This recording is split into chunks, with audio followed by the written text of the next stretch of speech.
In 1946, 1 year after the end of a war that cost the life of some 40 million people through genocide, famine and massacres, the United Nations, at its very first General Assembly, adopted Resolution 59-1, which states that freedom of information is a fundamental human right and the touchstone of all the freedom to which the United Nations is consecrated.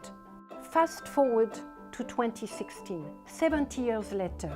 What has become of this touchstone freedom? How have we progressed in the realization of these fundamental human rights to be realized regardless of frontiers? I am Agnès Calamard, the director of Columbia University Global Freedom of Expression, an initiative that seeks to understand the international and national institutions and norms that best protect freedom of expression in an interconnected global community. I am a human rights expert with over 20 years' experience working with civil society, the United Nations, and academia. I have published widely in the field of human rights, women's rights, and accountability for human rights violations.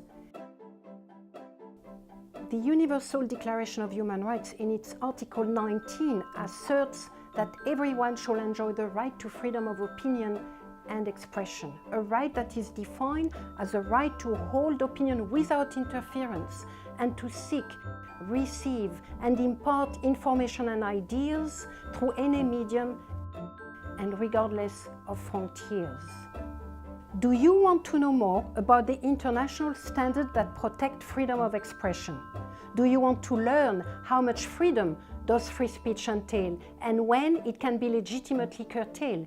Do you want to understand how internet and the information technology revolution has transformed the realization of freedom of expression? Then you have come to the right place. Taught with the support of journalists, press freedom activists, and human rights defenders, this course is a formidable introduction to a complex human right at the heart of many global controversies.